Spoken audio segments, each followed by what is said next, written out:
Viver Bem, oferecimento show de prêmios Nordestão. São muitos prêmios para você ganhar.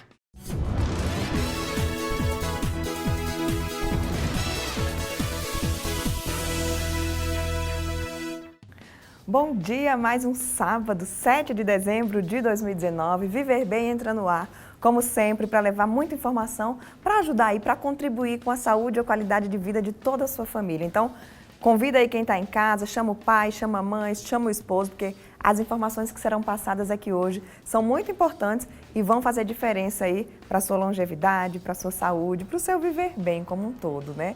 No programa de hoje a gente vai conversar com o dentista, Dr. Alexandre Dias. Vamos falar sobre os avanços que a tecnologia trouxe para essa área, com tratamentos cada vez mais precisos e resultados mais duradouros e perfeitos. Tem também entrevista com a psicóloga Ana Cláudia, da Clínica Pensar. A gente vai falar sobre a atuação do psicólogo na área de oncologia, como é que é esse acompanhamento e a importância dele para a adesão ao bom tratamento.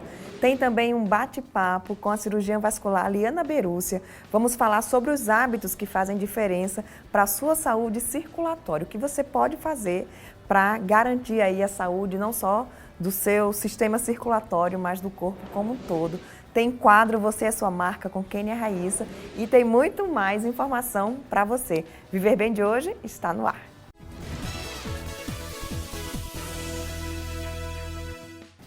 Nosso programa hoje começa falando sobre um tema que é a odontologia digital. Quem leu a Viver Bem revista do mês de novembro acompanhou essa história, né? Os benefícios que a odontologia digital trouxe para os pacientes. E a gente está recebendo hoje o Dr. Alexandre Dias, da Oral Estética, que é referência nessa questão da odontologia digital. Bom dia, Dr. Alexandre. Bom dia.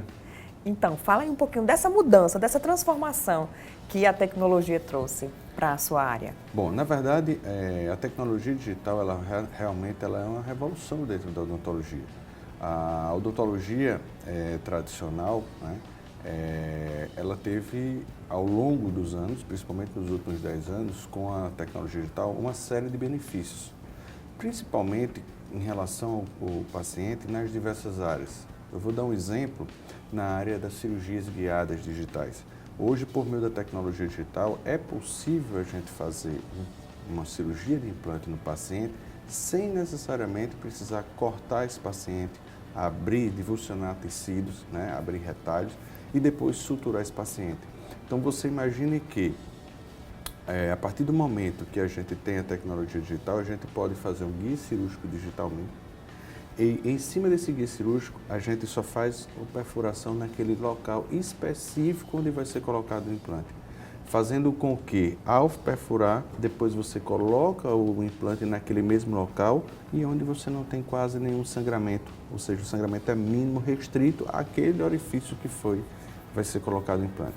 O implante guiado, ele pode ser utilizado para um dente ou pode ser utilizado para aquele paciente que tem que fazer vários implantes? Pode ser utilizado tanto para um dente, quanto ele pode ser utilizado para a boca inteira. Um paciente, por exemplo, que vai submeter a um protocolo, que é uma prótese, né, sobre um desdentado total, que são 6 implantes, 5, 4, não interessa. Desde que ele tenha osso, é possível você fazer a cirurgia guiada digital, né, sem ter que cortar esse paciente. E o bom disso tudo qual é o benefício para o nosso cliente? O benefício ele vai ter um pós-operatório fantástico, nada de edema, ele não vai no pós-operatório, como você teve quase nenhum sangramento, né? Consequentemente ele não vai sentir nenhuma dor pós-operatória, às vezes a própria medicação ela é diminuída, né? Então faz com que o nosso paciente, ao sair da cirurgia, parece que ele não fez uma cirurgia.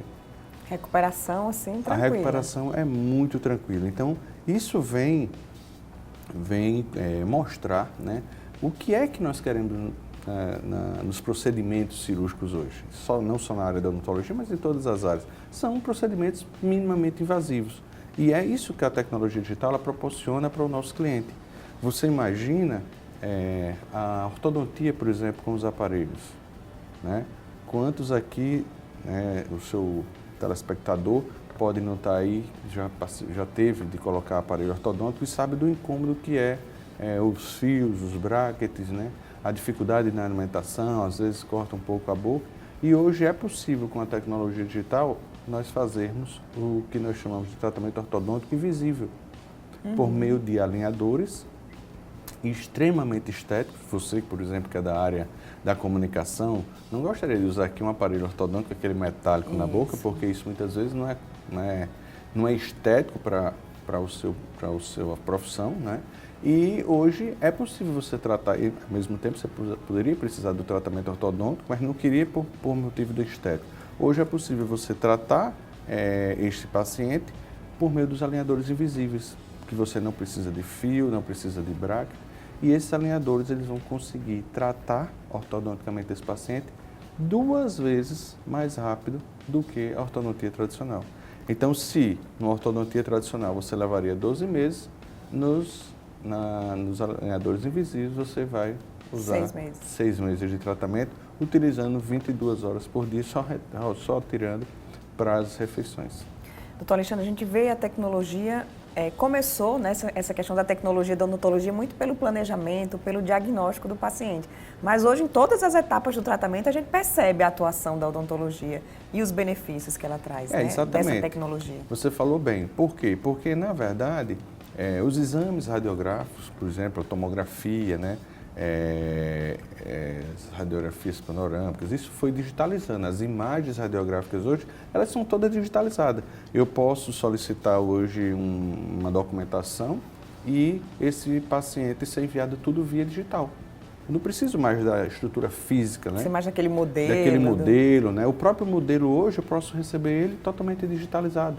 Ele pode ser impresso digital, sem precisar moldar o paciente. Aqueles pacientes, por exemplo, que têm uma aversão à moldagem, aquele ato de moldar, hoje você, por meio do escaneamento, você consegue obter a reprodução fiel da boca desse paciente por meio de um modelo digitalizado.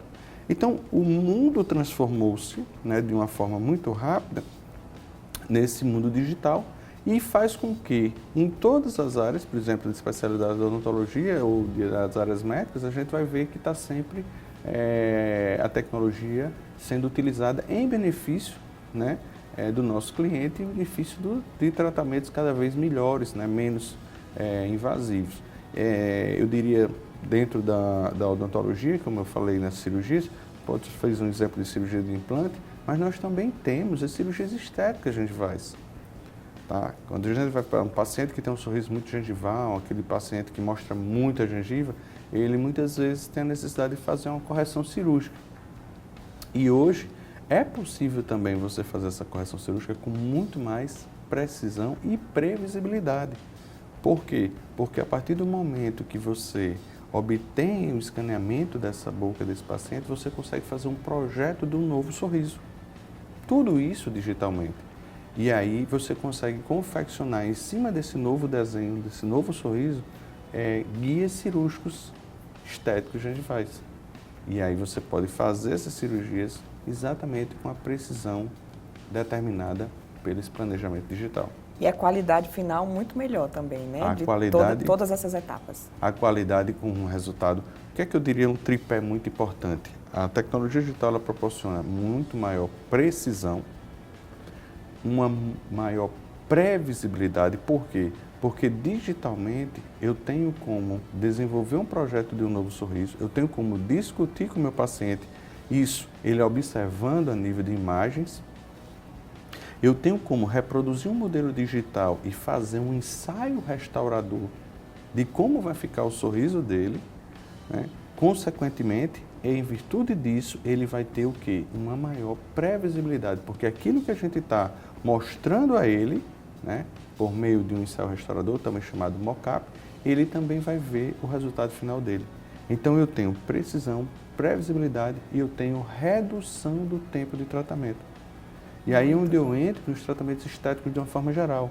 Você já imaginou você fazer facetas, laminados, ou aqueles procedimentos que nós chamamos de reabilitadores, onde aqueles pacientes que têm dentes escurecidos, ou eles têm diastemas, são aqueles espaços entre os dentes um pouco girados, e que às vezes você tem como uma das alternativas fazer tratamentos reabilitadores por meio de facetas ou coroa, seja lá o que for. Esse tratamento muitas vezes era muito demorado. Hoje, com a tecnologia digital, a gente pode fazer isso até mesmo num único dia, né? Ou em poucas horas. Por quê? porque tanto essa máquina, ela tem a tecnologia CAD, como existe a tecnologia CAM. A CAD é o escaneamento e o projeto do desenho assistido ao computador. Em cima desse projeto, existe uma máquina CAM, que é a máquina que confecciona essas facetas, essas coroas, e em poucas horas elas são produzidas. Eu ia falar exatamente sobre isso, porque a gente já teve a oportunidade de visitar o consultório do Dr. Alexandre, tem lá tudo, aí você já vê lá o escaneamento, e aí o dente sendo impresso, né, a prótese sendo impressa. Tem também o microscópio, né, que aumenta muito e garante um resultado melhor ainda no acabamento. Fala um pouquinho também do microscópio, doutor. Na verdade é muito interessante. Primeiro, nós tivemos a gente quando pensou, né, em entrar no mundo da tecnologia, a gente começou pela tecnologia CAD/CAM, que é exatamente o scanner, e a CAM é a máquina que confecciona essas coroas e facetas, né? Então, depois que a gente começa a entrar nesse mundo, o escaneamento, você começa a ter uma imagem muito mais nítida de como está aquilo que você preparou em boca. E aí você vai começar a observar detalhes que antes você não observava, porque você tinha o quê? Moldagem e obtenção de modelos de gesso. E esses detalhes fazem com que você aumente ainda mais a necessidade de buscar acurácia, buscar uma melhor precisão. Então, em virtude disso, foi que nós observamos a necessidade de investir na microscopia eletrônica, onde a gente vai, a partir do microscópio Zeiss, que é o melhor microscópio que a gente existe no mundo, né, você começa a obter ainda mais uma visibilidade 20 vezes maior do que o olho humano. E isso faz com que os seus resultados, a sua precisão, os seus detalhes, eles sejam amplificados, fazendo, consequentemente, com que os nossos resultados clínicos, eles venham ainda mais a ser otimizados. Então, a tecnologia, ela tem que estar aliada a tudo isso para que a gente possibilite realmente obter resultados cada vez mais precisos. Olha aí que coisa boa. Doutor Alexandre, quem está assistindo, se interessou pelo tema, como é que começa a elaboração aí desse sorriso perfeito? Primeiro passo do nosso sorriso é que o nosso paciente é um protocolo de trabalho nosso. Nós fazemos fotografias do paciente, de rosto, sorriso, escaneamos este paciente e nós temos um software, onde a partir do momento que a gente faz o escaneamento, nós temos um software que a gente vai fazer, a partir de um banco de dados, a gente vai escolher junto com o rosto, né, o perfil daquele paciente, o tamanho, o tipo de dente, a gente vai escolher, a gente tem um banco de dados. E ao escolhermos, né, isso podemos escolher até junto com o nosso paciente, mas dentro desse padrão, nós definimos e projetamos um novo sorriso, um design do novo sorriso. Depois disso tudo pronto, nós fazemos a confecção do modelo digital. Em cima do modelo digital, ou seja, a gente não utiliza moldagem do paciente, em cima do modelo digital nós confeccionamos um mock-up. O que é um mock-up? É um ensaio restaurador de como vai ficar este novo sorriso. E por que isso é muito importante, Juliana? Eu digo que isso é muito importante porque quando você mexe com estética, sempre existe uma preocupação a mais. O nosso paciente, ele vem ávido por um resultado. E será que esse resultado vai atender a expectativa dele? Então é muito importante que todas essas dúvidas sejam retiradas antes de começarmos o tratamento. Daí a necessidade desse ensaio restaurador, que nós também chamamos de mock-up motivacional. Por quê? Porque a partir do momento que nós fazemos antes um ensaio restaurador de como vai ficar o seu tratamento, nós vamos para um procedimento, né, de execução com muito maior tranquilidade. Primeiro, por quê? Porque o nosso cliente, antes de tudo, ele já provou o que vai ser o seu sorriso, né? E nós, como profissionais, vamos com a certeza de que já estamos atendendo a expectativa dele. E como o que nós projetamos no início, por meio da tecnologia digital, vai ser idêntico ao que nós vamos concluir, por quê? Porque após preparos e envio para confecção, o nosso projeto vai ser somente realocado para os preparos que foram obtidos. Ou seja, eu já tenho o projeto pronto, agora eu só vou recolocar, executar, né? exatamente, reposicionar naquela nova realidade a partir dos preparos que foram realizados e então, consequentemente, a gente vai obter o resultado que já foi visto anteriormente. Então, isso faz com que o nosso tratamento estético ele seja muito mais previsível. Olha aí, que coisa boa. Doutor Alexandre, muito obrigada. Deu uma verdadeira aula sobre esses avanços aí da odontologia. Seja sempre muito bem-vindo aqui ao Viver Bem. Eu que agradeço a oportunidade, né? E quando necessário estarei aqui, tá? Obrigada. E a gente vai para um rápido intervalo, não saia daí, já já tem mais Viver Bem para você.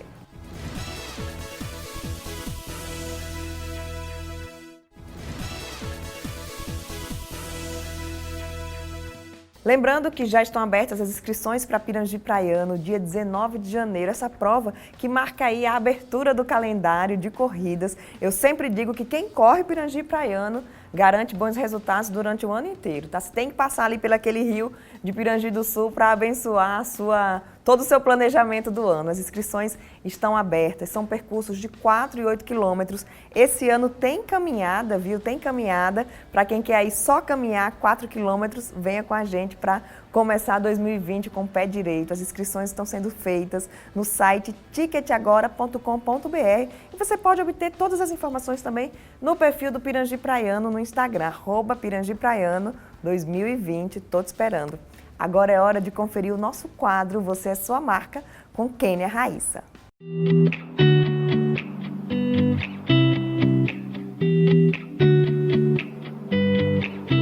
Bom dia, Ju. Bom dia você que está em casa. Vamos conversar hoje sobre branding pessoal.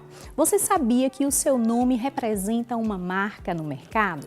Assim como as marcas empresariais, você, enquanto profissional, seja autônomo, empreendedor ou um colaborador, também precisa desenvolver estratégias de comunicação e imagem para se posicionar de forma diferenciada e alavancar a sua carreira. A partir do momento que você passa a se ver como uma marca pessoal, é possível ter mais clareza, mais intencionalidade ao se comunicar com o seu público-alvo. E quanto melhor for essa comunicação, o seu posicionamento, quanto mais você conhecer as necessidades e os desejos do seu cliente ideal, maiores serão os seus resultados. Você é uma marca, você é uma empresa. Este conceito muda tudo. Siga Kênia Raíssa Oficial nas redes sociais ou acesse keniaraissa.com.br.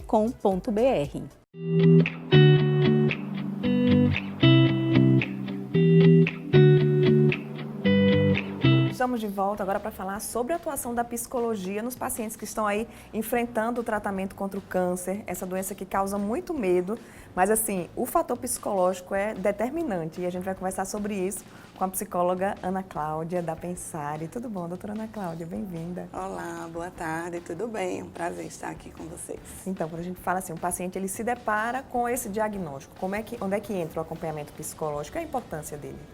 O acompanhamento psicológico se dá desde o acompanhamento diante do medo do paciente de ter um diagnóstico de câncer. Muitas vezes isso impede que se faça um diagnóstico precoce. O paciente muitas vezes adia os seus exames de rotina com medo de um diagnóstico de câncer. E ao se deparar com um diagnóstico de câncer, muitas vezes o impacto psicológico é grande, o paciente muitas vezes fica sem chão.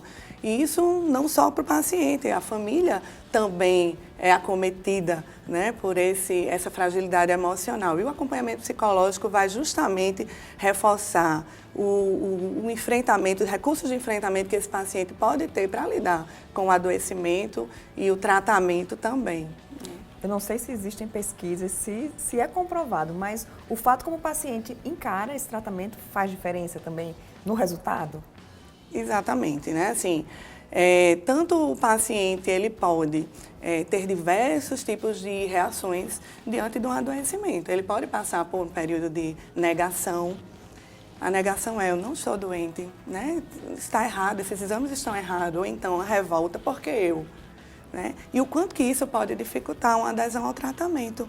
Né? Um paciente que está impactado com o adoecimento e não tem os recursos de enfrentamento para lidar, né, de uma forma que ele consiga chegar numa aceitação, que ele consiga chegar numa fase de esperança, né, que ele consiga ressignificar esse adoecimento, ele pode ter dificuldade no curso do tratamento em si.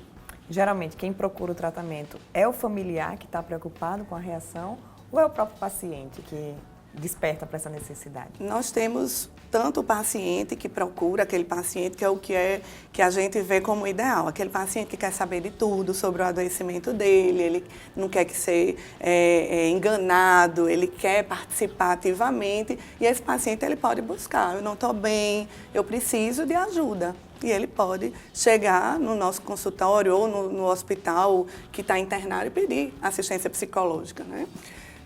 E a família também tem um papel fundamental aí. Muitas vezes ela chega e ela quer proteger o paciente está precisando de atendimento psicológico, ele não está bem, mas essa mesma família ela também precisa. Às vezes ela chega e diz, o paciente tem câncer, eu não tenho coragem de falar para ele que ele tem câncer. Ou então chega, o paciente ele tem câncer, mas eu não queria que o médico falasse. Ou então eu queria que o psicólogo falasse. O psicólogo não vai contar o diagnóstico. O psicólogo vai estar dando suporte junto com a equipe interdisciplinar para que esse paciente ele possa enfrentar. É importante que ele saiba. E ele vai dando sinais para a gente. O quanto que ele quer saber. Às vezes ele mesmo diz, minha família está enganando, eu desconfio que eu tenho câncer, mas ninguém me fala. E o psicólogo ele vai atuar melhorando, favorecendo essa comunicação. Equipe, paciente, família. Ou o próprio paciente chega e diz assim, minha família é que sabe. Né? O que é que você tem? Minha família que sabe. Você prefere assim? Prefiro. Ele vai dando sinais que ele não tem estrutura naquele momento para saber. Em outro momento pode ser que ele se fortaleça mais e queira saber. E aí o psicólogo vai sendo essa pessoa que vai fazendo essa avaliação e vendo em que momento ele pode estar tendo acesso às informações de uma forma saudável e participativa, que é o ideal. Doutora Ana Cláudia, a gente mostrou na revista esse trabalho que a Pensare tem uma equipe especializada em psico-oncologia. Qual é a diferença de você ser acompanhado por alguém especializado e qual é o diferencial desse trabalho? O fato de ser acompanhado por um psico-oncologista é uma pessoa que já tem uma experiência na área de psico-oncologia, que é a interface da psicologia e da oncologia. Então, assim, nós vamos trabalhar com psicoterapia breve, nós vamos ter recursos, teoria, técnica, que vai atuar justamente aonde esse paciente está precisando. No enfrentamento, na dificuldade da comunicação do diagnóstico, na reabilitação, no luto quando é necessário. Hoje a gente sabe que muitos cânceres já têm cura e que as pessoas, a gente precisa trabalhar na reabilitação porque elas voltam para a vida e muitas vezes têm dificuldade de voltar para a vida. Vivem como se tivesse com câncer eternamente ou morrem em vida. Né? E aí a gente precisa ajudar para que esse paciente ele supere, para que ele possa ser reinserido, né? Resgate seus papéis até mesmo depois do tratamento.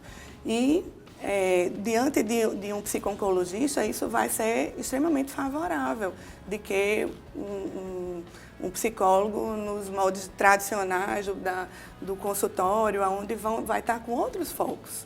Né? No momento do adoecimento, o foco vai ser o adoecimento, o tratamento, a recuperação, a adesão, vai ser aí. E no consultório, com os pacientes com outras queixas, vão ser outras questões que envolvem, permeia a infância, passado, né? Não vai ser o aqui e agora vivenciado do adoecimento. O que a gente percebe muito aí nesses quase 18 anos de Viver Bem, as pacientes, principalmente as de câncer de mama, que eu já entrevistei muitas, quando elas vencem essa batalha, superam essa doença, acontece uma ressignificação na vida, né? Muda os propósitos, muda a maneira de enxergar. A gente percebe que elas são muito mais felizes hoje. Isso. E são gratas pelo câncer. Isso, a gente sempre fala que um paciente com câncer ele não é o mesmo. Depois da experiência, do adoecimento.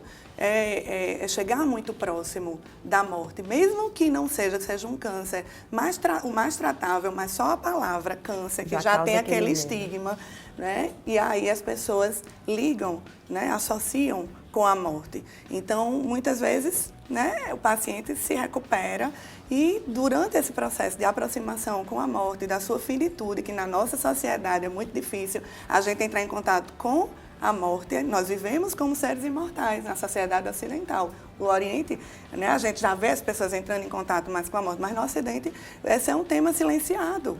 Né? A única certeza que a gente tem, né? Mas ninguém gosta de falar sobre isso. Exatamente. Mas muitas vezes há uma conspiração do silêncio mesmo entre paciente e família, porque é difícil falar sobre isso, falar sobre a morte.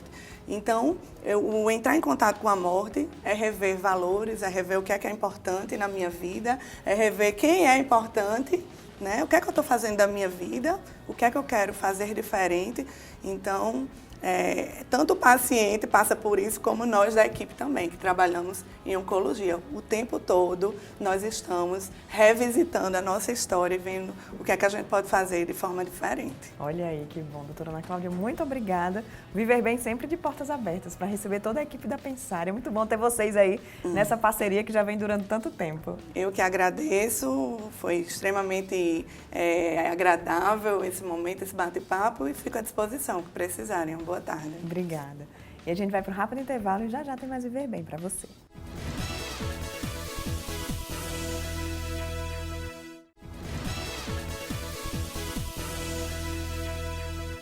E para encerrar o programa, estou recebendo hoje a cirurgiã vascular lá da Angiocardio, doutora Liana Berúcia. Bom dia, tudo bom, doutora Liana? Bom dia, tudo bom? Mais uma vez um prazer estar aqui.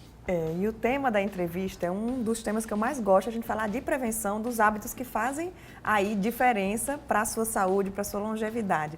Quando a gente fala em saúde vascular, quais são os hábitos que a população deve seguir para manter a saúde em dia? A receita de bolo termina servindo para a maioria das coisas, né? Atividade física regularmente, uma alimentação saudável para evitar o excesso de peso, é a base de tudo, né? Alguns grupos de pacientes têm um risco maior de ter doenças vasculares. Quando a gente pensa em doença vascular arterial, que é tudo que sai, artéria é tudo que sai do coração e leva sangue para o organismo.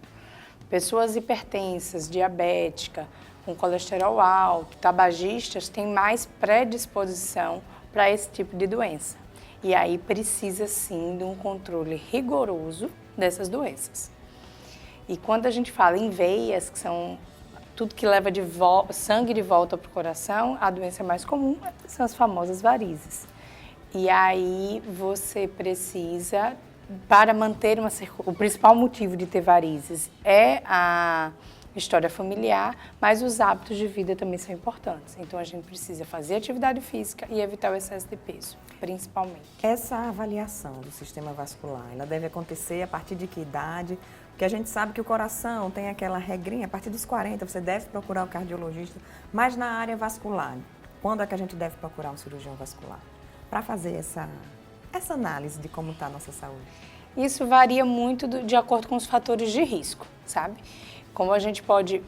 40 anos é uma data marcante, digamos assim, porque aumenta muito as chances das comorbidades, como diabetes, hipertensão e colesterol alto. Mas quanto mais cedo você se cuidar, melhor.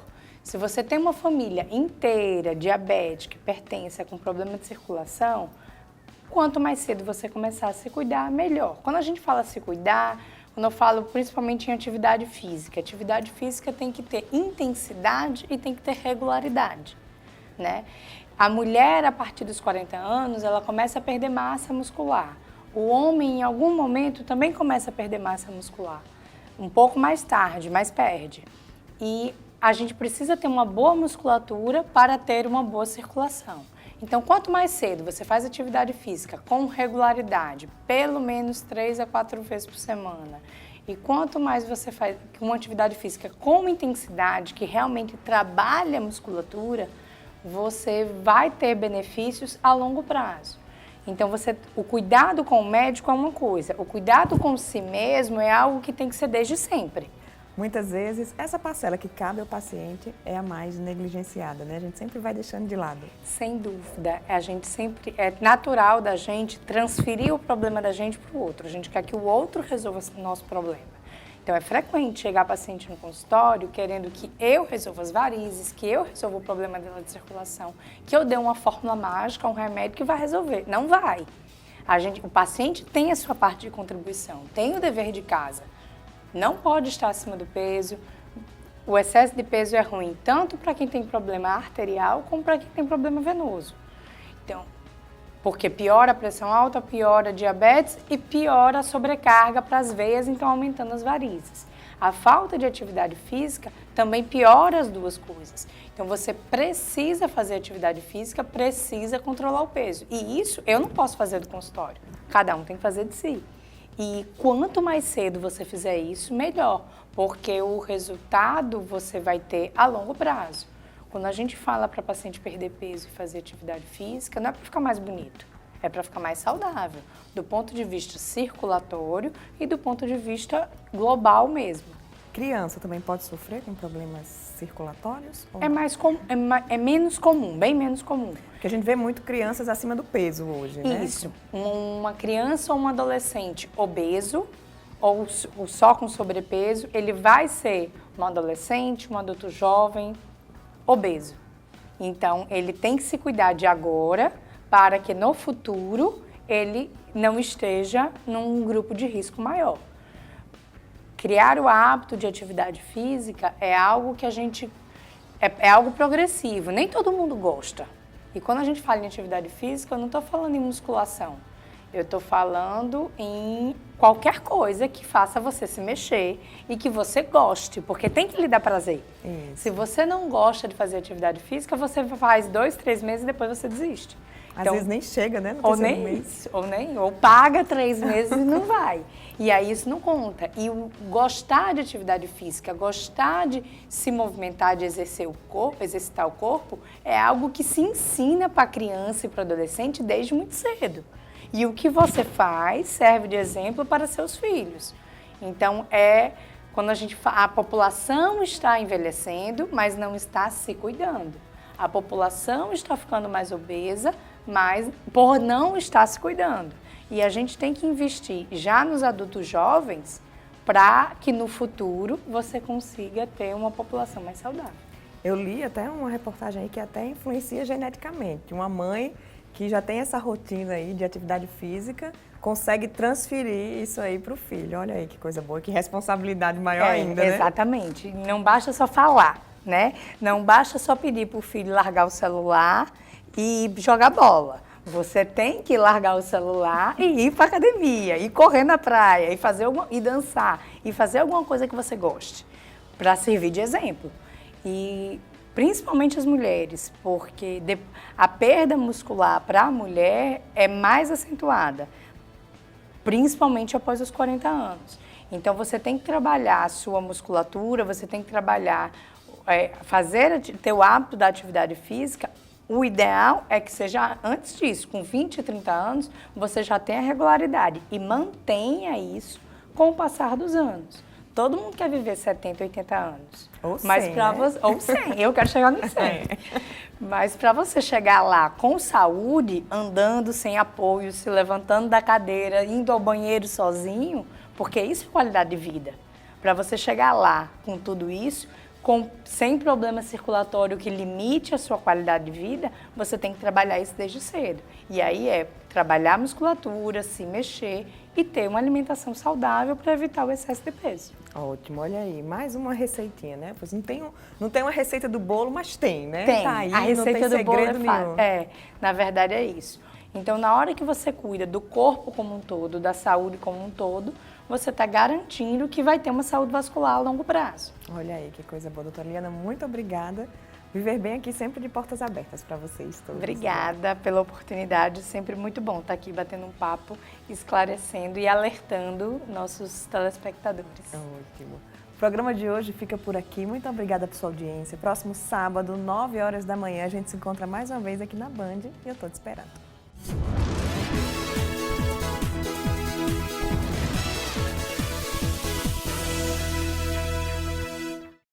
Viver Bem, oferecimento show de prêmios Nordestão. São muitos prêmios para você ganhar.